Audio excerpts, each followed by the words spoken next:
Welcome, everybody. This is Justin from Stillness in the Storm. This is the live for June 24th, 2021. Got a lot to cover today. Lots of news, some really interesting stuff about vaccines, some law and related interpretation to that. We've got stuff about the IRS. 3 examples, actually more like 5 examples, some really inspiring videos I'm going to be sprinkling throughout the stream here. We got YouTube caught red-handed doing some shenanigans that they shouldn't be doing. We have Trump exonerated again. We have slavery and genocide in today's world. Common food additive is no longer safe. You'll definitely want to look into that one because it's in like tons of food. Florida deals another blow to the deep state. So the COVID vax has been exposed again. People anticipate unrest and need for defense, rights, law, and government. So that's a really interesting one. A lot of good news indications, I would say, if you know how to interpret it properly. And that's part of, what I want to do for you guys is that, wait a minute, let me make sure I'm unmuted here. Yes, I'm unmuted. Okay. Part of what I want to offer for all of you with these streams and everything I do on Stillness is the ability to think about this correctly, because evidence is useless if you don't know how to think about it properly. And a presupposition is the frame or the cipher or algorithm or method by which you make sense of information. So, if you know how to read English, then you possess the presuppositional philosophic cipher or decoding mechanism that allows you to decode English for meaning. So how to think about these things is really important. And there's so little emphasis on the importance of philosophy in our modern world that actually being able to interpret things correctly is huge, like really, really important. So this is part of the stuff, I want to offer you here. So the meta work behind what I do with Stillness in the Storm and all the other things I do is to think critically. With critical thinking, with proper philosophy, we can do almost anything you can imagine. And it affects us biologically, emotionally, health-wise. It affects our relationships. It allows us to have better social systems and governments, and it allows us to improve our culture. It allows us to be free from dogma and the slavish thinking of the adherents of doctrine and things like this. So yeah, I could speak endlessly about it, but the point is that it's really important. So, so all that's going to be the news recap and a few other things that I didn't mention, but there's a lot of stuff we're going to cover today. I'm also going to be doing 2 segments. So I started doing a segment last week about the Urantia book. I'm going to be doing more of the Urantia book. I constantly get people talking to me about how much they really appreciate the discussion about the Urantia book, the ideas, the concepts that are in there, because they're really expansive, and the book does a really good job of packing a lot of concepts that you can think about. But the problem with the Urantia book is that it's a massive, like 2,200 page tome that has a lot of massive words, and people get very intimidated by it. So I'm like, I love talking about the Urantia book. I think it's one of the best sources for information and spiritual information probably that exists out there, with the exception of a few obvious ones. And why don't we just start talking about it regularly? We'll just start taking little pieces and just discuss it. And I invite the audience, you guys, to share with me, this is something I said last time. Conversation is a way better method of communicating information. It's way more engaging for you and me. Obviously, I'm on the front end of the conversation screen, so I can't hear everything you say. But when you engage me in the chat, engage me with the questions you send via email and things like this, that's where we get to have our dialogue. So we're going to be talking about the Urantia book. That's going to be at the end, and that's going to be the subscriber version. So you have to be a subscriber and subscribe, start to access that, which if you go to the description portion of this stream on YouTube, you can go to Subscribe Star. That's Stillness in the Storm. The Subscribe Star for Stillness in the Storm, you can get to it by going to subscribestar.com/stillness-in-the-storm. It's in the description. $3 a month, you can gain access to the full stream. You can interact, you can submit questions real time. I will answer your questions. You can ask me questions in the Subscribe Star page, just any question you want, and I will get you an answer as much as I reasonably am able to. You know, I'm not all knowing, but I'll engage in the process of research and discussing information. So, so yeah, we're going to talk about the Urantia book. We're also I'm going to do another segment I'm going to start doing, which is basically just taking little nuggets of wisdom that I have discovered in my personal process of spirituality and revealing that to you. And one of them, as a preface to that, is the idea that spirituality is just this kind of, you know, oh, well, you can do anything you want, nothing matters, or it's only reading the Bible, or it's only meditating, or it's only, you know, saging. But that's not it. Spiritual growth and development is something that it requires thinking, because it's all about the way information impacts your being, whether it's the mind, whether it's your emotions, whether it's your dreams, your desires. So in substance, what the actual practical day-to-day life of being a spiritual person is, you're contemplating what things mean, and you're trying to reframe and reinvestigate the way that you look at life based on the things that you consume information-wise. You know, if I told you, if you were an atheist beforehand, and I told you that there was a body of work that unquestionably proved the existence of an infinite creator, and that you were its child, and that the grand plan and purpose of all existence included you, that information would do something to you, would affect you, and the effects have a spiritual effect. So we're going to talk about, in relation to all that today, the spiritual power of information, the spiritual power of imagination and soul-body communication. How does the soul actually communicate with the body? Why do we care? Why is that important? Is it important to gain control over that communication? Yeah, it's extremely important. As a matter of fact, the vast majority of all mental illness, all relationship troubles, all societal issues, basically the primary cause of almost all the problems that you can imagine, is because we don't know how to communicate from our soul to our body using the mind, using, you know, the various tools that we have available to us. And a lot of it, to boil that down, because I know I kind of like made one of these grand all-encompassing statements I like to make, a life with respect to your, you know, what substances do you like to consume? Coffee. Are you having trouble maintaining control over the substances? Are you having impulse issues? Are you having addictive personality? Or are you finding yourself bored all the time, lacking love? Is it hard for you to have a genuine love experience when you're in a romantic situation? Are you having sex issues where you want to have too much sex, or you're not having enough sex? You know, all of these aspects of human life are directly related and affected by this communication system that I'm talking about. So we're going to get into that today. I'm going to give a little exposition about that, along with all the other news that we've got. So thank you so much, everybody. Before we get started, go ahead and head on over to stillnessinthestorm.com/donate to support our work. You can support via Subscribestar. Right on that page, you have access to Subscribestar right there. You can sign up.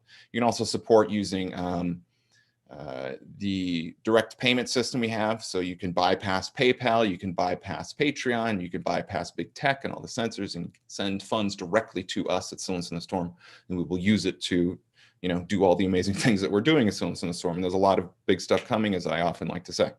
So let's get right into it here. If you have any questions as we go through, please put them in the chat, and I will get to those questions. I will also, okay, just wanted to make sure. I'm just going to check my email, because sometimes people send me questions last minute. So there's none right here. If you're on YouTube and you want to join in the chat, just go to the Subscribestar link, and you can get access to it right there. All right, so let's get into our first story for today. We've got a bunch of different things that I want to talk to you about. And hello, everybody in the YouTube chat. I can see all of your lovely faces in there. So let me pull up my first thing. So we've got a couple reader questions too. Let me just put these on the table just to give you a preview of what we're going to be discussing. Somebody asked me, and this was through Subscribestar, they want to hear my view on the holographic nature of the universe. Man, is that a massive question. So we're going to talk a little bit about that today. and give you some interesting tidbits of information. They also want to know about the Arcturians, which is a type of extraterrestrial that is out there allegedly. I don't necessarily have a whole lot of information on the Arcturians, but I'll tell you what I know. And we have a question about flat Earth. So I'm going to take a moment when we answer this question about flat Earth to get into some of the kind of deeper questions. You know, often the questions tend to be like, well, do you think the Earth is flat or not? Well, there's a deeper aspect to that question. And let me just set the record straight for those of you who are wondering. I do not think the Earth is flat. I think we live on a spherical Earth. And I think there's a very compelling case to be made for that. I went to school for physics. I'm familiar with science. I'm familiar with how to study arguments and evaluate an argument to see if the argument actually does a proper job of explaining and interpreting the evidence that is used in support of that argument. And I have reviewed, I mean, there's a lot of flat Earth material. Not all of it's good, as you often find out there is most of it's garbage, but there is some decent, you know, scientifically based flat Earth material. And I've studied that stuff. And despite that material, I still think the Earth is round. So, but why is it that so many people seem to buy into the flat Earth narrative? What is the agenda behind the flat Earth narrative? How does flat Earth with round Earth highlight the boundary condition between lower order material and physical truths and higher order abstract truths? So why is it that these more materialistic truths and ideas can get wrapped up by the flat Earth concept? And how does that, you know, reveal the whole flat Earth question acts as a kind of litmus test for spiritual growth in the whole population, I would argue. So there's a bunch of stuff I'm going to try to unpack in that discussion. All right, so let's get into our first article.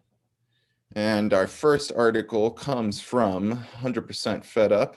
By the way, all the articles that I pull for this, the vast majority of them are on Stones in the Storm. We either post them immediately or we post them throughout the week. So anything that you're wondering about, like, well, where does he get all this information, you know, all that kind of stuff, you can actually access it right on Stillness in the Storm. And I also have a, I will take all of the notes and I will put them on Subscribestar. So you're going to be able to get to see all those notes. So let me pull this out.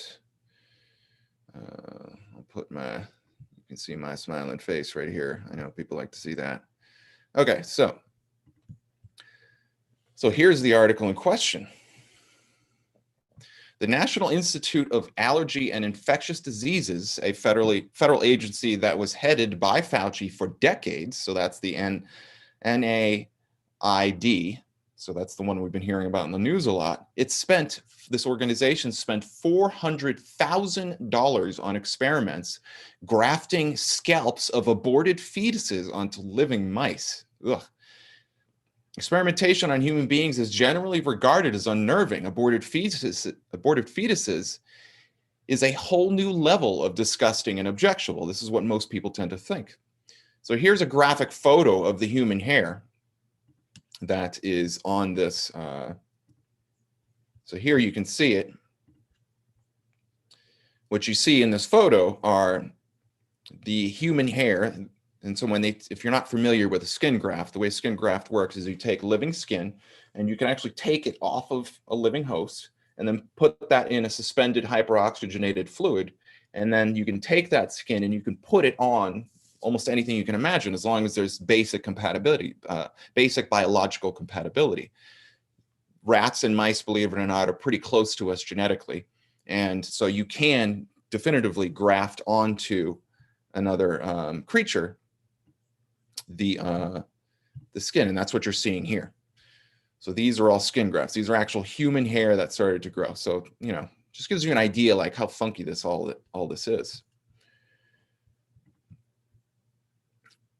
So what's the big deal? Well, let's take a zoom out picture. Like, what is the lawful and by extension spiritual importance of this? So let me take a moment to pause here and say, when we talk about law, I often emphasize law, philosophy, and psychology as three important pillars of spiritual growth.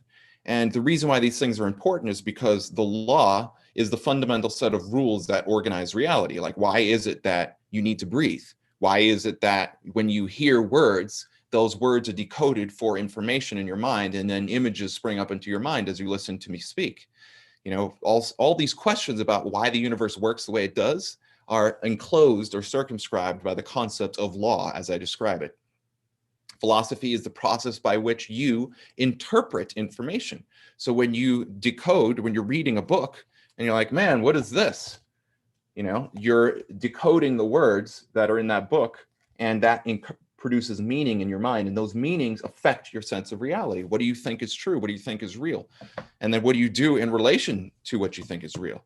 That's philosophy. And psychology is the basic set of rules. It's a kind of subset of law that affects your consciousness. Well, why is it that you as a human being are a social creature? Why is it that you want to reproduce? Why do you have the capacity to know the creator and have the ability to explore meanings and values in time without actually having to live them out, which is a feature of being human?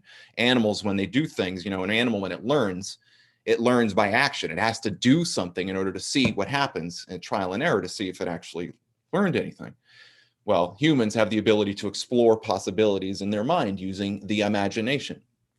So when we say zoom something out, the spiritual basis, we want to understand, well, what's the lawful basis? How does this relate to a truth? What does that do to affect us in relation to the human condition and our human lives? And how can we deal with tyranny, tragedy, and you know, the forces of darkness given this information? And so we're going to explore that right now. Hopefully all of you guys like the greater context I try to provide. I feel like one of the shticks that I offer is speaking clearly to the context, which doesn't often happen in our world. And, you know, fair enough that there's plenty of places where that isn't needed. But I think adding, specifically for my work, I want to make sure that I address the context, because the ultimate point I'm making often has to have that rich soil of context. I hope you all like that. Okay, so who cares about aborted fetuses being grafted onto mice? Well, we have to understand the property question here. Your mind, body, and soul are property. This includes your DNA. The Nuremberg Code prohibits governments and medical institutions for private benefit or public benefit from conducting experiments on people without informed consent. So how does a fetus give informed consent? Because that biological material is property. It's, you know, it is property in the sense that your body is property, like you own your body. So any living being has autonomy, body autonomy over your body. The whole basis, you've heard the phrase, my body, my choice, which is one of the presuppositions and foundations of the pro-choice argument, or the argument for women being allowed to abort fetuses, you know, because they've been inflicted by this parasite, as they like to call it in the pro-choice circles. And, you know, so how does this issue of property and body actually work? It's a really critical issue. And this is something that is glazed over a lot in the debates between pro-life and pro-choice. So what is this question? Well, this fact alone, so the fact that, you know, the Nuremberg Code prevents governments from conducting experiments on people is very important. This fact alone is the one that proves human beings are inherently sovereign, and even corrupt forces recognize this reality. So first point, the Nuremberg Code, which was a code established after World War II because the Nazis were conducting experiments on people, people in concentration camps, established as a recognized international principle of law that we can't just be going and experimenting on people without their consent. So we have to have informed consent. So lawfully, this occurs because the soul is sovereign over the mind and body. So reaching back all the way back into basically the foundations of Western law. So in the Western legal policy, the Western concept, which is the concept of law and nations and things of this sort, that's the one that's dominated our world. We have the Roman Curia. The Roman Catholic Church, and the Vatican provided the conceptual foundation for why you have rights. What is a constitution? Why does a citizen have certain rights as defined by the founding documents? What's a parliament? All these things are resting on this foundation that the Roman Catholic Church brought forward, which is resting on this legal concept. And so even within their system, which is extremely corrupt, and arguably these same people created a legal justification for slavery, even they have to acknowledge, and they do acknowledge, sovereignty of the soul over the mind and body. So it's a really important concept. So the maximum spiritual, mental, and material sovereignty describes that all rights and property under the jurisdiction of the sovereign must be respected. So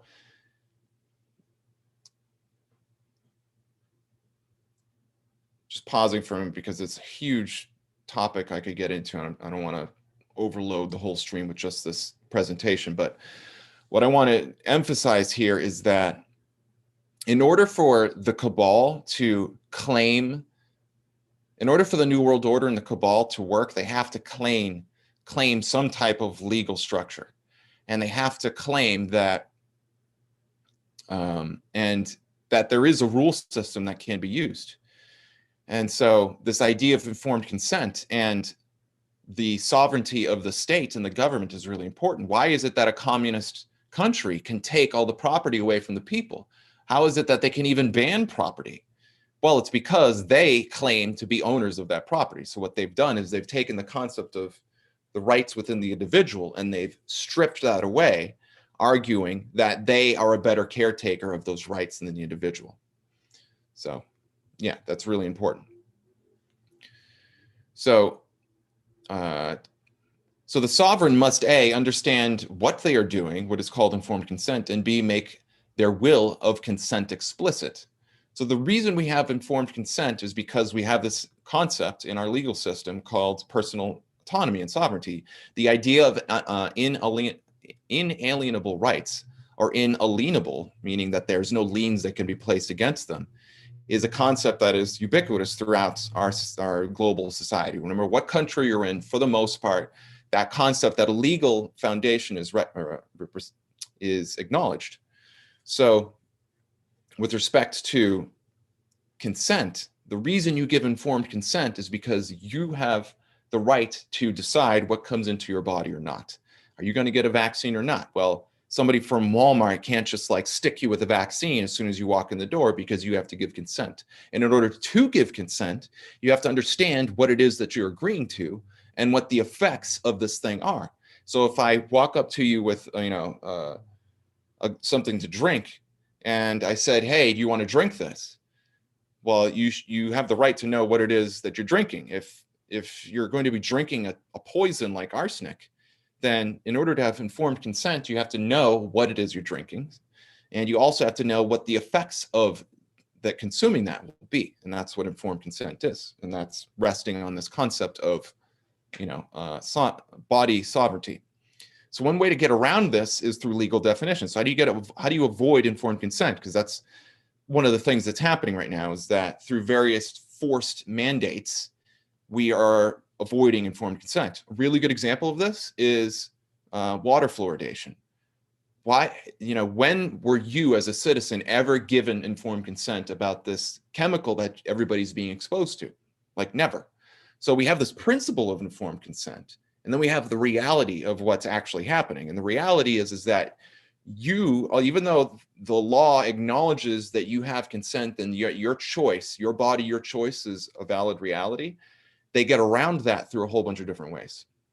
So how do we do this with respect to fetuses?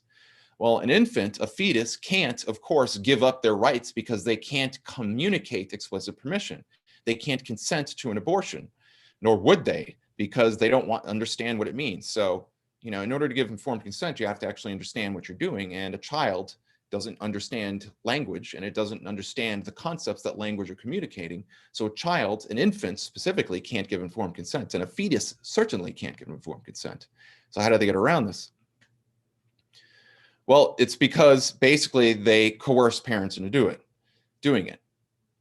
Now, to really get a sense of this, consider the fact that hospitals can't just take your organs away for transplant surgeries unless you give informed consent, or unless you give consent via the process of becoming an organ donor.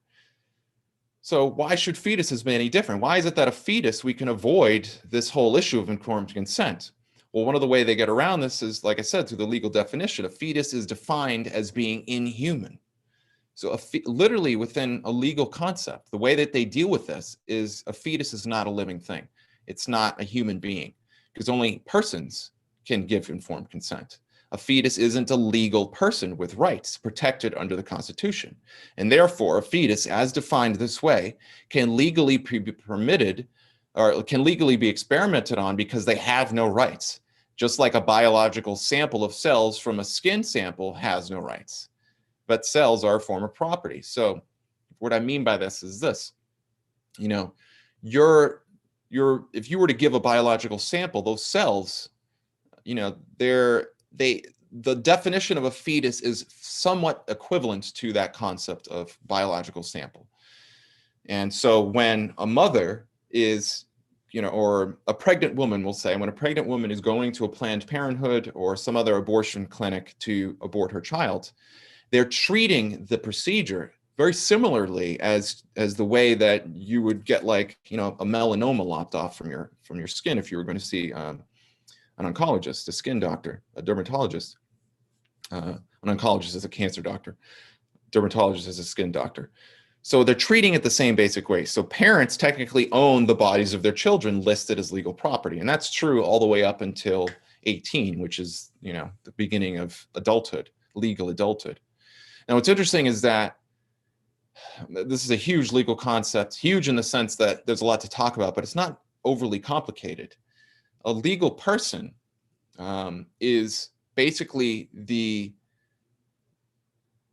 it's the way that we figure out how to deal with rights. So how do you create an entity with rights? Well, rights are rules that govern what beings can and cannot do and what responsibilities are associated with those rules. So a very simple way to think about the law and a legal system is it's basically a game.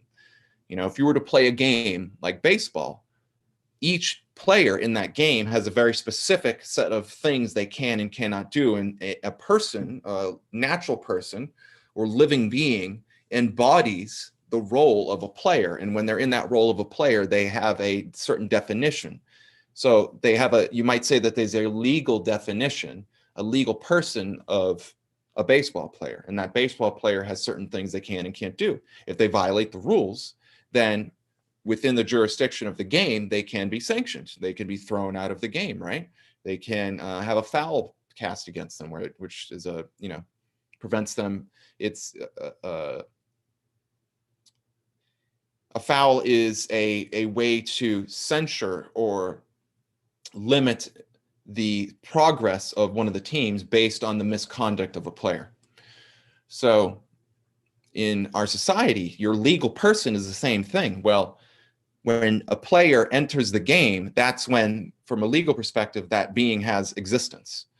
And so with respect to, life, well, how is it that a human being in the womb has no rights unless they are given legal personhood?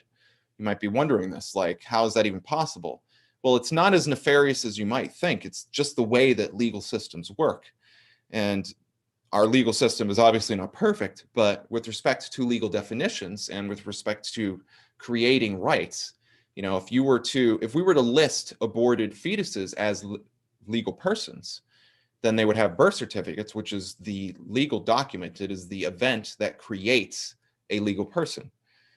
And because there is no birth certificate, because there is no legal person, then there is no rights. And so when a fetus is killed in an abortion, it's not murder, even though if you were to take that same baby and give it birth, give it a definition, give it a legal personhood by virtue of the birth certificate, and then have the babysitter shake that child to death, which has happened, now you've got a murder on your hands.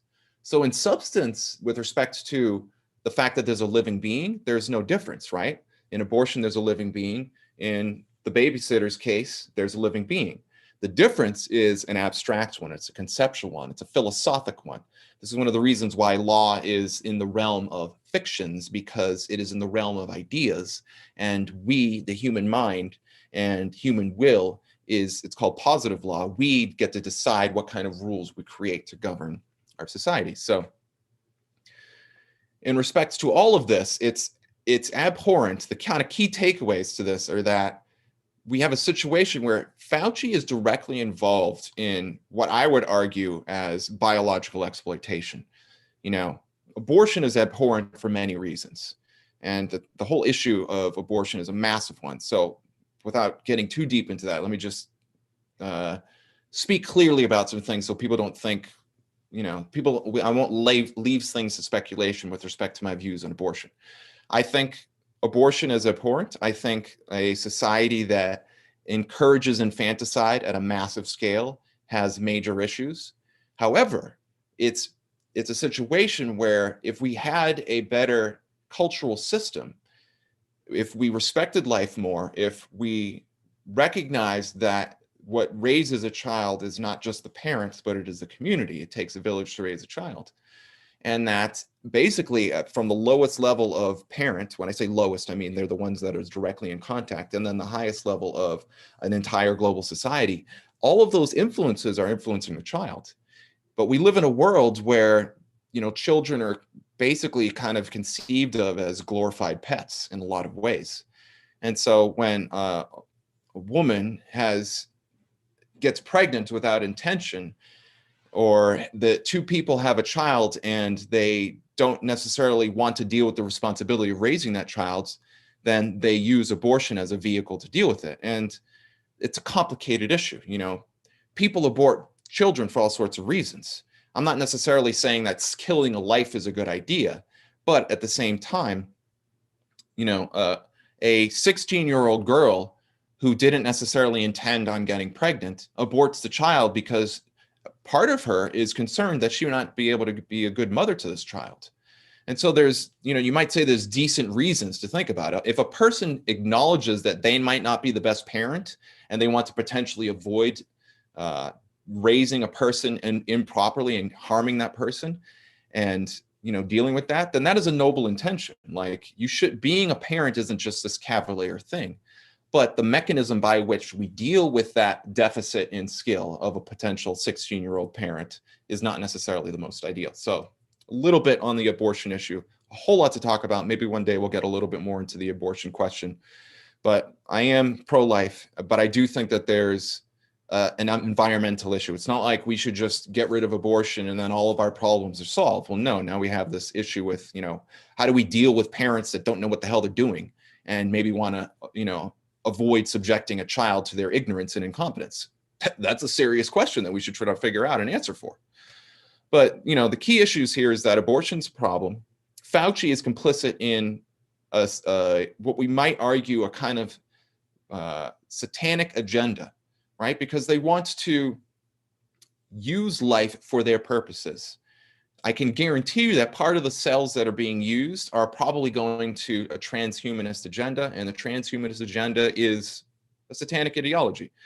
And with respect to why is it that I think it's a satanic ideology, it's because the role of, and I'm going to be getting into this question a lot more in depth in my series Into the Storm on edgeofwonder.tv. I'm going to be doing this probably in the next season. The last episode that just was posted, episode 11 of season 5, that's going to be the last one of the season. And I'm going to get into Satanism and the levels of Satanism, the satanic agenda, black versus white magic, all sorts of stuff in season 6.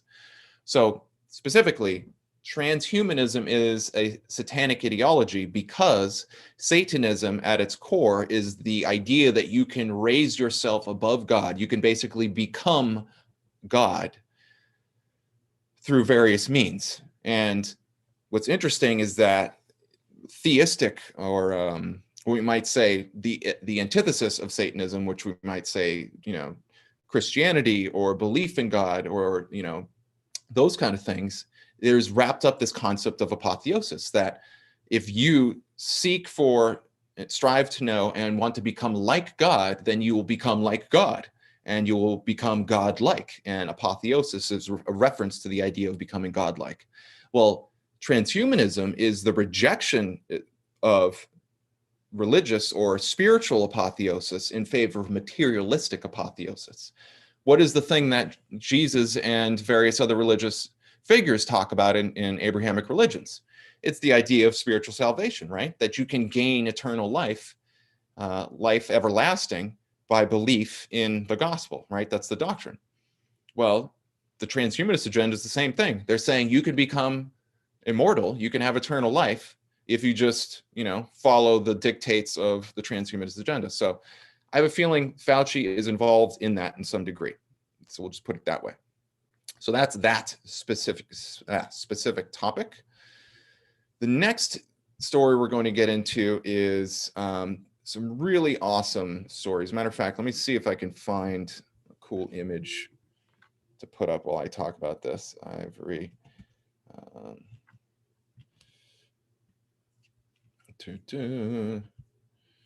Where are they? There we go.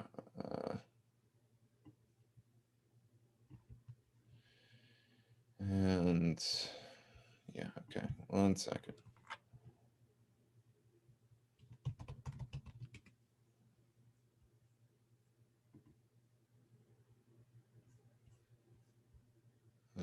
Oh, I guess they don't. I had a really cool image pulled up. This will work. So let's get this up on the beautiful screen. And for those of you who don't know, there was something really awesome that happened last week that we're going to get into. So there are two people. This is one of them. This is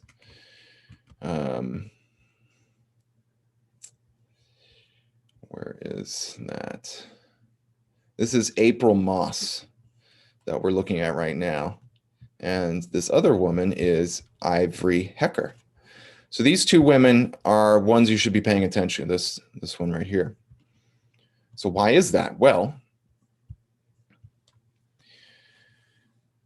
these are two very patriotic, heroic women, I would say. Reporters use their on-air segments to tell the world they're blowing the whistle to Project Veritas. Now, I'm going to take the time to issue praise and support for two heroic women. True patriotism, truth-seeking, freedom-loving, and godliness requires wholehearted dedication. And, one of the roles of the media and a culture is to exemplify good behavior. When objectively good behavior is being done, heroic behavior, we might say, we should award or reward that with praise by proselytizing or having some ceremony that says, hey, everybody in our culture, this person right here, man, they did amazing things. Everybody should try to be a little bit more like this person. That is a really important feature of a healthy culture. So I'm going to participate in that in my little corner of the world by talking to you about these two beautiful souls and what are the things they've done. So we need to be willing to sacrifice comfort, safety, and ease for the truth, freedom, and justice, and to follow the path of truth, the path of goodness, wherever it leads, for the benefit of ourselves, our families, and the world. Few people have the courage to risk it all and do the right thing. When one person does the right thing, it inspires us all to do the same. I'm just going to pull this up here. This is the image I just want to make sure this is up while I'm talking. So we're in the age of what I would call the rising hero. And now these ages of heroism have come and gone throughout history. And we're in an age where being a hero is something that's going to cost you dearly, but it's necessary. It's a necessary type of sacrifice. So in this way, it's a very Jesusonian type of situation to be in right now.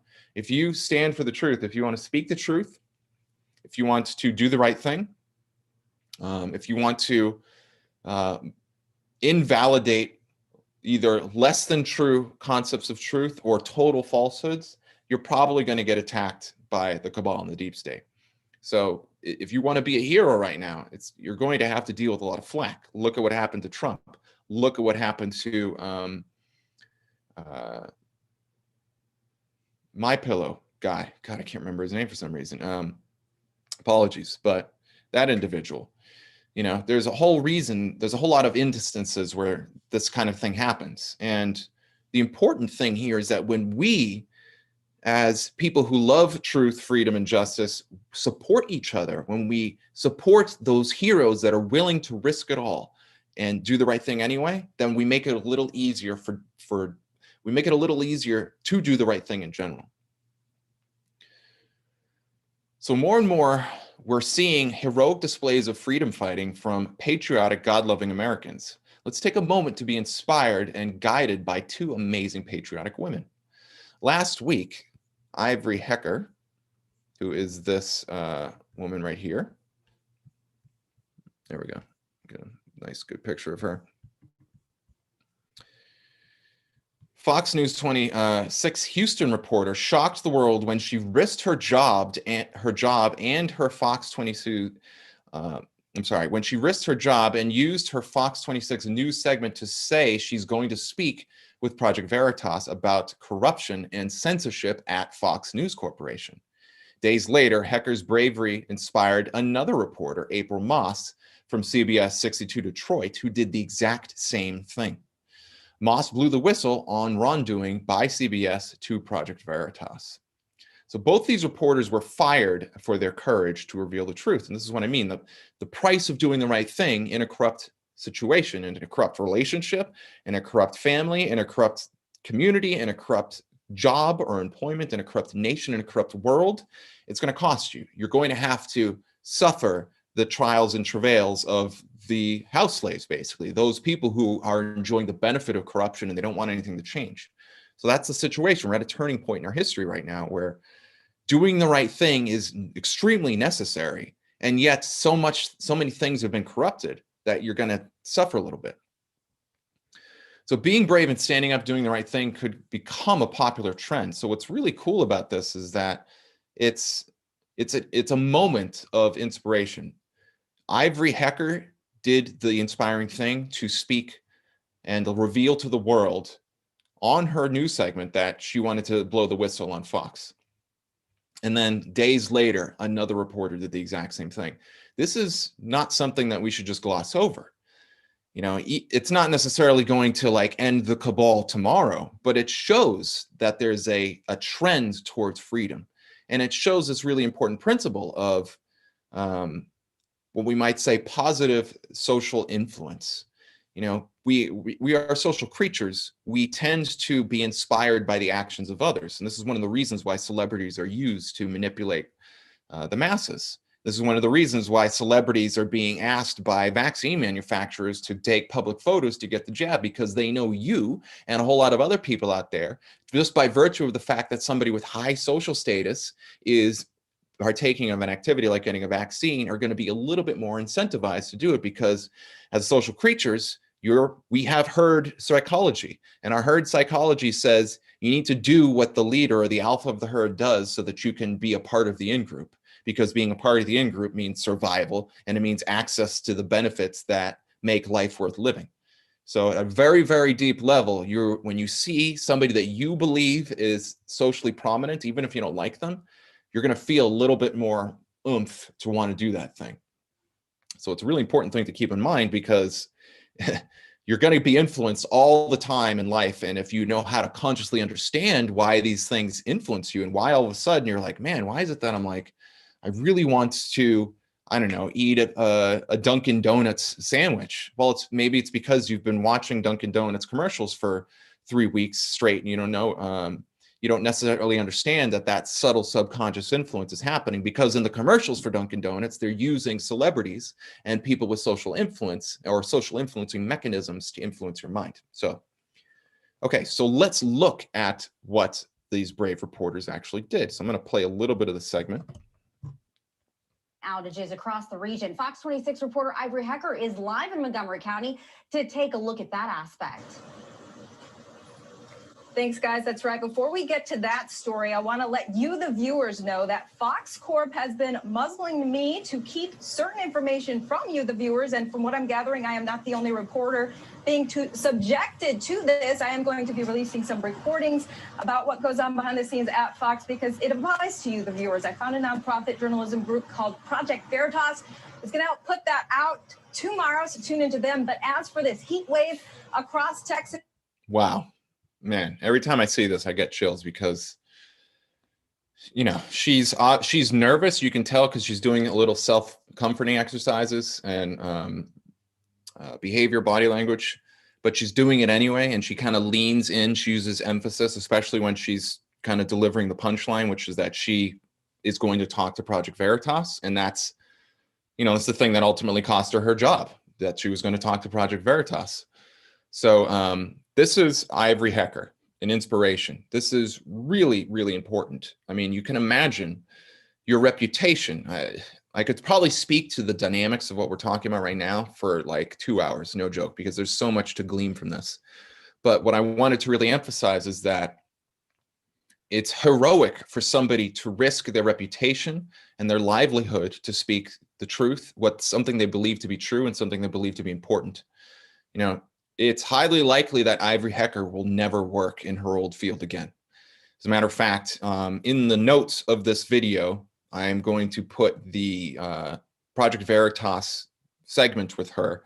And you can tell she's a fiery woman who has a lot of passion. She's actually has principles.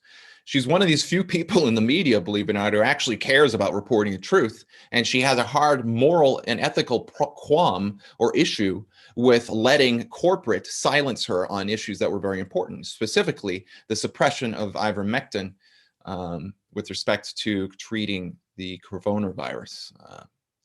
So yeah, really important. So that's this first woman. Let me pull up the next example. And we're going to look at April Moss. Where is it? Here we go. So this is April Moss coming out. Verse forecast. I'm meteorologist April. Hold on 1 second. I'm just going to full screen this here. Here we go. Good evening and thanks for watching Verse Forecast. I'm meteorologist April Moss and happy Father's Day. Today we saw temperatures above normal again, topping out at 85 degrees at Metro Airport. Plenty of sunshine today, but all good things must come to an end, and that starts as early as tomorrow morning with showers moving in around 8 a.m. And speaking of a brand new week, I will be sitting down this week with Project Veritas to discuss the discrimination that CVS is enforcing upon its employees. Tune in to Project Veritas for my full story. Now, later Monday, we will see those showers continue. Oh man, that was awesome. Okay, so this is a really awesome, amazing, inspiring situation for a lot of reasons. I'm sure a lot of you would agree.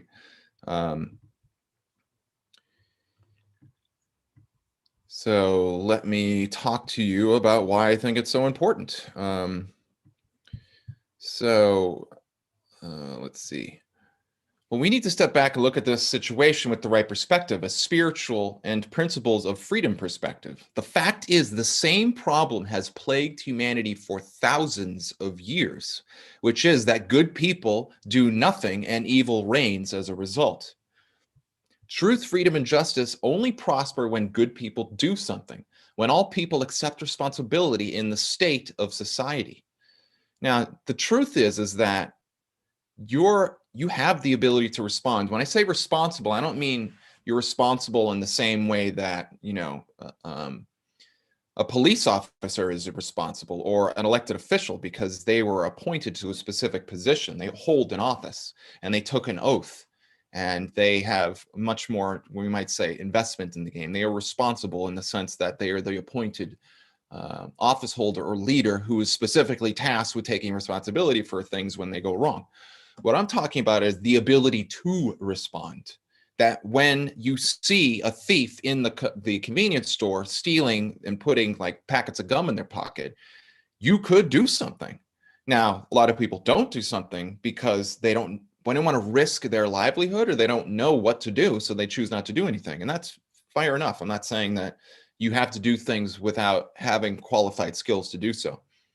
But the point is that we have the potential to respond. And the point is that there are almost every problem you can imagine, including pedophilia, including all sorts of issues, are grand social issues. When a society is sick, then that society manifests problems like pedophilia or decreased marriage rates and fertility rates like we're seeing in Japan right now, and a million other different types of things. So that's what I mean by being responsible. Corruption in law enforcement leads to more criminal behavior. So why is that? Why is it that a corrupt law enforcement makes people be more bolden when it comes to being criminal? Well, it's because you can bribe the cops and your neighbors who fear the mob, then no one takes action to stop evil. If there's no consequences to doing evil, if there's no consequences to doing the wrong thing, then people will often do it because there's a benefit to doing evil. If you want to steal gum in a store, you're going to have the gum you want and you won't have to pay for it. So that provides you a benefit, but it comes at a price, obviously. So when good people without public support know that fighting evil will cost them everything. Thus, when good people support each other, it enables more goodness. People who fight evil are the light that once turned on makes roaches flee into the darkness. So think about it like this. The Second Amendment is important because the first defense against criminal behavior is not the police, it's not the government, it's you. When you see criminal behavior out there, if it's affecting your life or affecting other people, and you actually have the knowledge and skill to use your arms to defend the rights of yourself or others, then the fact that you will defend yourself means that it's very unlikely that a criminal is going to take action, because the bottom line is most criminals are cowards. Most criminals want to avoid direct confrontation. What they want is to trigger a sense of fear in you so that you don't defend your rights, and so that they can do what they want. So the reason why disarming a population, and when I say disarming, I don't mean just removing their guns. I mean removing knowledge, because without knowledge, you can't use your gun properly. You can't use whatever arms you're talking about properly. But with knowledge, you can defend yourself even without guns. So when I say arms, my definition of the Second Amendment is more than just weapons, physical weapons like guns and knives and things like this. I mean, it's the skill, the knowledge, the wisdom to use those things properly, or your own body. And if you lived in a society where everybody knew how to defend their rights, then criminals would say, man, if I want to avoid work, if I want to avoid just mastering the skills of life and the art of living, it's going to be really difficult for me to be successful as a criminal, because I got to contend with all these people that know how to defend their rights. That's going to suck. But if you're living in a society where nobody defends their rights, then criminals feel emboldened to do it. I mean, have you ever been in a school situation where you knew you were with a teacher that was probably not going to enforce the rules? Have you ever noticed that the more troublesome kids tend to act out in those situations? Have you ever been around a parent or known a friend that has children that they don't enforce the rules that well? And what happens is the children tend to act out more. Well, it's because the mere knowledge that if you do this thing, somebody will issue consequences against you is often enough to stop criminal behavior. So this is the kind of lawful and philosophic and spiritual backdrop to why doing the right thing is so important. And being willing to embody, defending of rights is so important.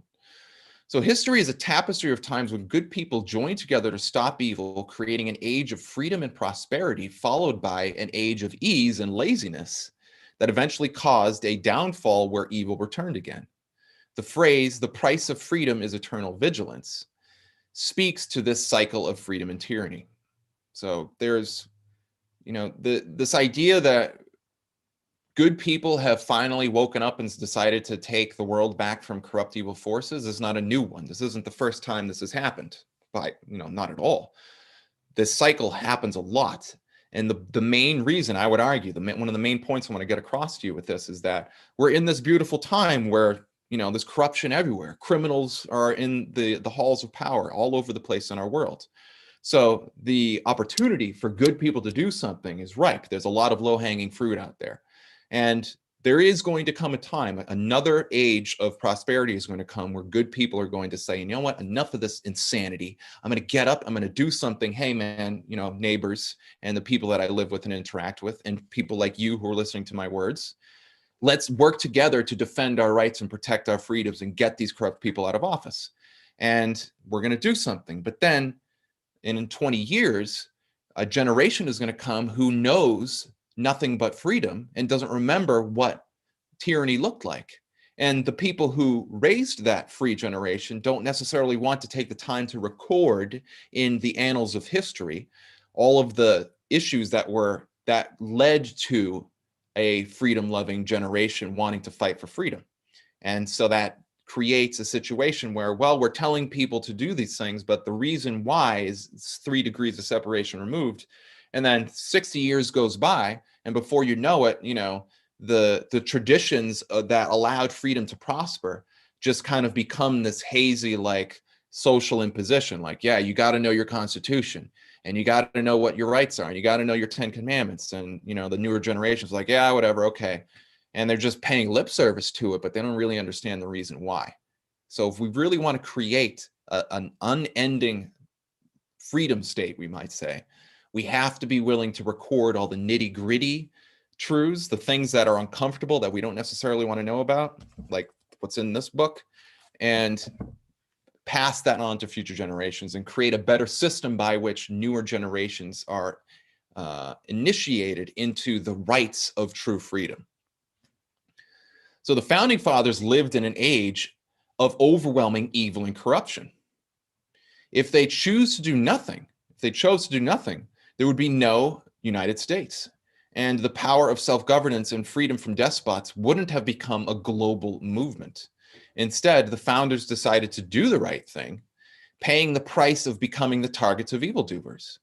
But because they joined together to protect each other's rights and freedoms, they created one of the greatest countries on earth. Unity for truth and goodness is the spiritual force that can conquer all evil. So we're living in that same situation. One of the things that the cabal like to do is they want to make freedom fighting and standing up for what's right, like I said, be painful. And often what tends to happen is people justify not doing the right thing because they don't want to lose their reputation. They don't want to lose their livelihood. They don't want to lose the fact that their children or their spouses or their friends and family see them as this person. And if they do this thing, they're going to lose social status. So, and then you could even have things like what happened in communist countries, where if like you come out as, a non-member of the Chinese Communist Party, then you could have your family arrested. They could be brought to concentration camps. They could have their organs harvested. They could be killed, brutally. So, these are serious consequences. And most people, given that the threat of having themselves or their family threatened with violence, will not want to do it. But the founding fathers did it anyway. And this is kind of the deepest price of freedom. This is another one of these Jesusonian qualities. Jesus told the disciples, like, listen, you are going to be attacked, you're going to be killed, you're going to be tortured, and you need to do it anyway. Because the benefit of this work, your choice to sacrifice your earthly possessions and even your own life to further the kingdom, as they called it, is something that future generations are going to benefit from. And we're living in that world, as distorted and diluted as Christ's true teachings have been over the millennia. We still have a much better world than we did prior to. So the point is that if we want to really advance the cause of freedom, if we want to create a world where evil never reigns again, where the cabal never get back into power, where deception never has the ability to influence so many people and ruin as many lives as it has, we have to be willing to put skin in the game. We have to care so much about freedom that we're willing to have our own sons and daughters and our family members think we're idiots and conspiracy theorists because we dare to seek truth that invalidates their belief systems. We have to be willing to potentially lose our own lives. And I don't say this cavalierly, like just go out to, and don't do something stupid like storm the Capitol, like what happened on January 6th. So we have to be tactical and practical with this, but we have to be willing to do the right thing, even if it has a heavy price to pay, because the benefit is true freedom and justice. The benefit is a world without these things. And we have that opportunity right now. It's a beautiful opportunity. So a little last bit on these two reporters. Ivory Hecker and April Moss are revealing themselves to have the same freedom-fighting spirit. When evil reigns, corrupt spiritual cowards occupy positions of power, the spiritual house slaves of tyranny. They use their corrupt network to suppress freedom and make the lives of freedom-loving, truth-loving, and truth-loving people miserable. These corrupt actors censor the truth, use crises to gain more power, capitalizing on the suffering and hardship of good people to gain advantages. This is the corrupt forces, the house slaves. Does that sound familiar? Because that's the world we're living in right now. Ask yourself, who benefited from the COVID pandemic, the lockdowns, and election policy changes? The past year and a half have exposed the spiritual cowards and evil ones within our institutions. This naturally causes a rise of heroic actions. Good people within these organizations are starting to feel the pain of knowing they are supporting evil, as they should. And within this knowingness, some brave souls are willing to lose their status, reputation, and livelihood to do the right thing. These are the heroes of freedom we need in this age of lies and corruption. So I want to play a little bit. I was going to play more of this, but I want to play just a few bits. Susan, the next day, said it was very... This. Oh, whoops, this is the wrong one. Hold on one second. There's a specific part where April Moss talks about... It's not about me to have Candace Owens. I'd love every single journalist who that I want to share with you guys. Yeah. Why would you do that? You know, basically, I've ever. And I really do like my boss. I think he's one of the best. He fought want to hurt any bullshit things the right way. I went. But you're choosing it. You're a wife and a mother of four. How do they feel about this? They are so supportive. I'm so blessed to have them. They support me 100%. You could lose your job over this. Yeah. Are they worried? Are you worried? You know what? We put our faith and hope and trust in God. That's what we do. Wow. Powerful. Getting all teary-eyed here. Okay. So why is that important? Why do I want to show you that? Because, you know, if it wasn't for the support of her family, I think it'd be very difficult for her to do this. You know, there are a lot of people who don't have supportive families. I mean, my family is a good example. Like, they're supportive, don't get me wrong, they don't like hating on me, but there's whole portions of my family that basically think I'm like this race traitor, like white supremacist, because I supported Trump. So, you know, where I derive my support from is my greater family, what I like to call like the kind of spiritual brotherhood and sisterhood. You know, I might, you know, the people that are listening to my voice right now, you are a part of this. If you believe in the cause of truth and freedom, if you have taken the time to seek out the truth as best as you're able, to see that we have all these things happening, and you're willing to identify with that truth enough to speak to other people about it, then me and you, we're brothers, we're sisters, brothers and sisters in the cause. And it's that family that I derive my support from. And I want to really emphasize that we can increase that. You know, it's a situation where we have to reestablish these social connections, these spiritual bonds that allow us to speak to these issues in a better way.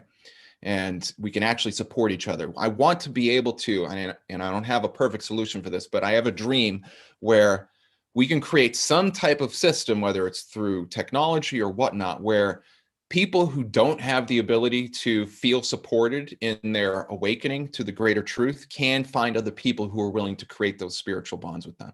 Imagine if we had the ability to do that. How much more moments of change and bravery and heroic actions could we see if everybody felt the level of support that April Moss felt in that moment? Yeah, think about that.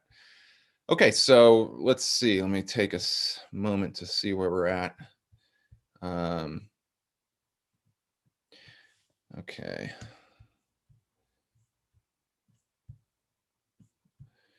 Okay, what I'm going to do now is we're going to talk about our next story. I'm going to go over this one a little quicker because we're already an hour in. So if you are just coming on the stream, go ahead and go look in the subscription or look in the description for Subscribe Star so you can sign up. I'm about to take the stream to the private Zoom room only, which we're going to do here in, I don't know, like 15 minutes or so after I get through some more of the stuff. We're going a lot more we're going to talk about. Lots of stuff I can't say on YouTube. It's for only $3 a month. you can support me and Stillness in the Storm and the work that we're doing and gain access to the full stream, and ask me questions directly and interact with me directly and participate in Subscribe Store we're doing.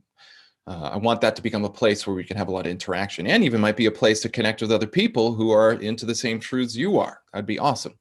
So yeah, go ahead and check that out. Subscribe Star, sign up for that. I'm going to be taking the stream private here in about 15 minutes. So I'll plug that again here before we get into it. So let's get into the next story. And the next story comes from Epoch Times. Epoch Times is a really great place to share or to get news and information. And it is entitled, "The IRS Denies Tax Exemption to Texas Religious Group Because Bible Reading Boosts the Republican Party." I mean, when I saw this, I was like, what kind of mental hula hoops do these people have to engage in order for somebody to believe in that kind of nonsense? Where is it? There it is. There we go. Okay. So Stephen A. Martin is the IRS official that denied Christians engaged a Texas-based prayer group because they are engaged in prohibited political campaign intervention. So Stephen Martin, the IRS official, denied them their 501c3 tax-exempt status. Now, the church group encourages its members to pray for state and national leaders, which is a standard Christian practice associated with the religious maxim described in Mark 12:17, render to Caesar the things that are Caesar's and to God the things that are God's. So it's based on the premise that, you know, we aren't going to, as Christians, reject a leader if they've been duly elected. If we had a fair and free election system and my candidate didn't get into office, then I wouldn't just like throw my arms up and become like a complete rebel against society and break laws because there was a leader that I didn't want in there. No, the whole point of an election system is that we're going to participate in the system by which we determine who the leader is through a fair system of evaluation. And obviously, we're far from that fair system of evaluation, but I would pray that first of all, I have the wisdom to understand and comprehend what God will do within the situation to further his plans and his agenda. And I will pray for the leader that I didn't want to be elected because I want them to have the most spiritual guidance for doing the right thing, even though they're not necessarily my candidate. So this is something that's a standard feature of, as far as I can tell, Christianity and most other religions, most likely. So the IRS official claimed that the Bible teachings are typically affiliated with the D Party and candidates. D Party here is a reference to Republican Party. I'm not sure why they refer to it as D Party, but just so you know that. So the Republican Party, the Bible teachings are typically affiliated with the D Party and candidates. This disqualifies you from exemption under IRS Section 501c3. And here it is right here. This is us. So, I mean, you'd have to be nuts to think that. First of all, Christianity is not just associated with just the Republican Party. And secondly, just because you pray, and there tends to be maybe, I've never seen a study that confirms this, but let's just assume for point of discussion that there are more Christians in the Republican Party than there are in the Democratic Party. That doesn't necessarily mean that encouraging the people in your church group to pray is itself a political attempt, but that's what they're arguing. You're also not operated exclusively for one or more exempt purposes within the meaning of Section 501c3 because you operate for a substantial non-exempt private purpose and the private interests of the D Party. So in other words, what they're saying in this quote here is that, well, because people in the Republican Party have an interest in the things that you're talking about and promoting, then you're a political organization. This is so completely against the normal way that this code is evaluated. Specifically, you educate Christians on what the Bible says in areas where they can be instrumental, including the areas of the sanctity of life, the definition of marriage, biblical justice, freedom of speech, defense, and borders of immigration, U.S. and Israel relations.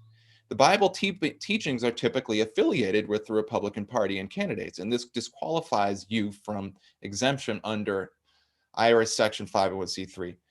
That if that code was really held for everybody, then almost everybody who enjoys a 501c3 status right now would have their status removed. So it's the reason I brought it to show you guys it is because it is like gross, rampant, egregious political corruption and politicizing of the IRS.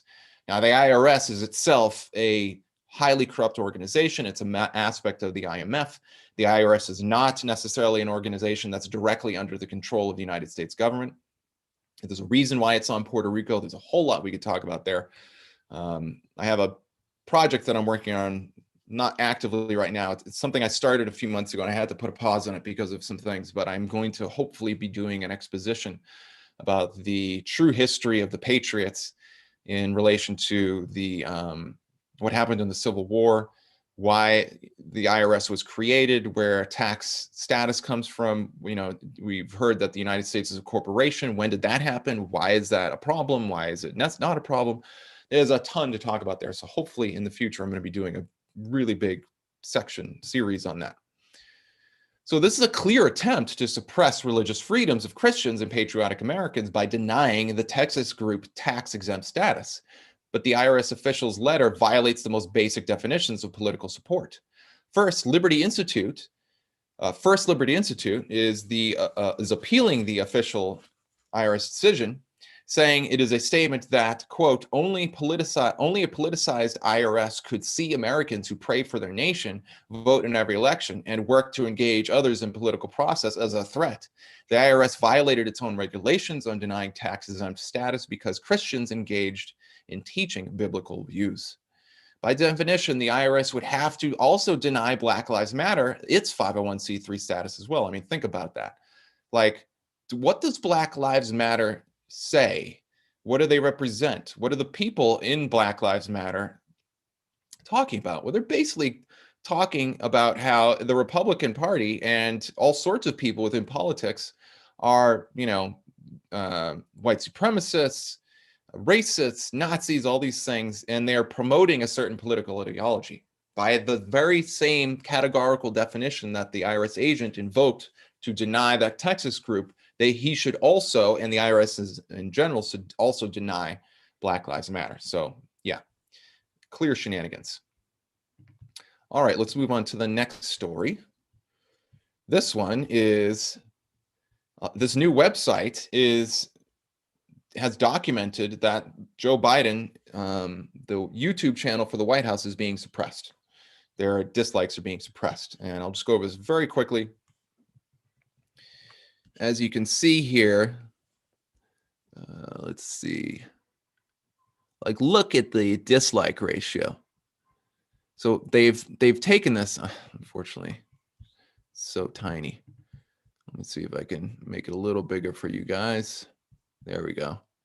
It's a little easier to see. Not the best. Like I said, if you're in Subscribestar, you have access to this. I've put it in the show notes, so I'll be posting that in Subscribestar after the show today. So in this top video, this is one, President Biden delivers remarks on COVID-19 response and the vaccination program. This was from June 18th. It has 9,585 views, which is pathetic, by the way, for a man who allegedly got 85 million votes and is the most popular president by a popular vote in history, or potentially even human history. But look at this, like, you see these numbers, there's only 271 upvotes and there's 3,326 downvotes. Okay, so this was manipulated by about 37%. There's some down here that are seriously manipulated, like overwhelmingly manipulated. This manipulation was 334%. This one's 500%. So massive amounts of manipulation. So why is this important? Well, it's important because the political process is partially a confidence game. You know, why is it that people vote for anybody? It's because we have to have confidence in our elected leaders and our government, because a government is derived by and for the people, the consent of the governed. We have individual rights. If you take those rights, here, I'm going to stop it. If you take those rights of the individual and you invest them into a government, then we have to have faith and trust that the people we put in those positions to protect our rights are actually going to do what they say they're going to do. And if they don't, then there's a problem. Well, the way that the cabal deals with this situation is they manipulate our perception through the media. And one of the ways that we determine how popular somebody is, and therefore how much we think other people believe in them, is through, in the modern age, through looking at comment sections and like counts and things like this. So the fact that they're manipulating this means that they know, it's a kind of admission of the way the kind of control mechanism works, and specifically that they know at a certain level they have a puppet president in power because they have to manipulate these totals in order to, you know, maintain the illusion that this was the most popular president in history, which, yeah, you'd have to be seriously intellectually deficient in order to believe that that's the case. But we'll just leave that there because I don't want to get in trouble with YouTube. Okay, so let's move on to our next story. Too many tabs open. There we go. Okay. An Indiana grandmother is the first person to be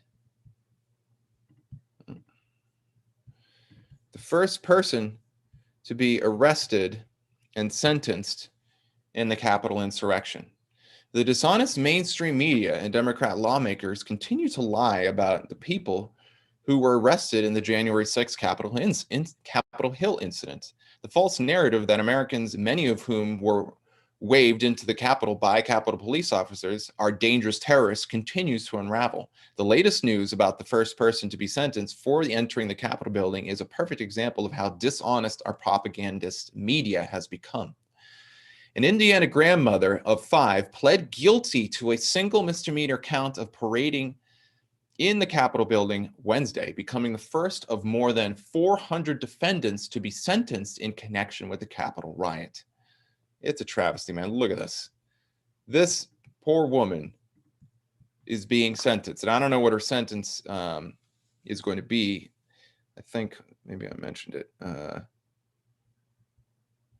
No, I haven't mentioned it yet. I don't know if she's actually been sentenced yet, but she's going to be. So yeah, the good news with something like this, you might be wondering, like, man, this is really dark turn of events. And yeah, it's tragic. Don't get me wrong. Like, you know, obviously nobody wants to see this poor grandmother being put in jail. But think about this from a PR perspective. In order to maintain confidence in the illusion of a fair and just society and government, which is what the cabal is pushing, right? The cabal doesn't tell people, oh yeah, we're cabalists and we're deceivers and we, do all these nefarious activities and we're in control and you just suck it up and deal with it because might is right. No, they lie to us. They tell us that we have a democratic nation, which was never about, which as a side note, democracy was never supposed to be the way our country was organized. We were supposed to be a constitutional republic. As a matter of fact, Marx apparently disclosed in his writings that democracy was one of the stepping stones to socialism. And there was a conscious effort made by turn of the 20th century socialist communists to change the language and branding, you might say, of the United States away from a republic to a democracy. And they've pretty well succeeded because most people believe we live in a democracy. So the reason why this is good news is because to anybody, it's becoming increasingly more difficult to believe that people like this grandmother are somehow horrible insurrectionists that were trying to kill Democrats and Republicans and senators and, take over the government and do all sorts of horrible things. Like, you have to be batshit, frankly, in order to believe that. And so when these things like this happen, it's a little easier to have conversations with people. Like, think about it. You can go to your friends and family that are believing the mainstream media lie, hook, line, and sinker, and be like, listen, man, do you really believe this woman right here? I mean, look at this photo. Are you saying that these people are avowed terrorists? I mean, come on. So yeah, think about that. So for our next story, let's see what we got time for. All right, I'm going to play one of the videos I have prepared, and then we're going to switch to the private stream. Let's see. All right, I'm going to do this. We're going to do this video. This is one I personally recorded the other day. Hold on one second. And it's one, if you've ever had a Alexa and you ask her questions occasionally, what she'll do is she will say things that reveal a great deal of truth. So give me one moment. Alexa. Hold on, sorry about that. I wanted to download it, not play it. Hold on.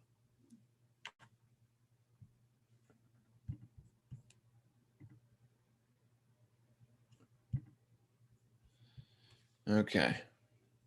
Yeah, give me 1 second here. I am host and producer of this show, so I have to actually pull this up on my own. Let's pull this up. Okay. So this is me filming the Alexa in my house. And I'm going to share my screen here. Okay, here we go. Alexa, what is the current date? It's Tuesday, June 22nd, 2021. Alexa, whose birthday was June 14th? Last Monday, June 14th, famous birthdays include 45th and current President of the United States, Donald Trump, American actress and singer whose famous birthdays include 45th and current President of the United States, Donald Trump. Apparently, Donald Trump is still president, and it's 2021. Who do I have to talk to report Alexa as a conspiracy theorist? Okay. So there you go. There's the latest intel. Apparently, Alexa is a conspiracy theorist. Jeff Bezos has been contacted. I know this has been a deep concern for a lot of you, but don't worry, I'm on the case. So now what we're going to do is we're going to flip to the private section of this stream. For those of you who want to participate in this, I invite you to come hang out with us. All you got to do is go to the description of this video on YouTube and click on subscribe star, sign up for $3 a month. You're going to have access to the full stream. You can jump right in. You can ask me questions. We're going to have an awesome conversation. And you will also have access to the show notes and other perks and benefits that I'm offering to my subscribers. And those are going to be more forthcoming as time goes on. So for those of you who are still on YouTube, I'm going to encourage you to go there and end the stream. Where is that? Too many tabs up. Hold on one second. There it is. Okay. All right. Well, I'll see y'all on the flip side.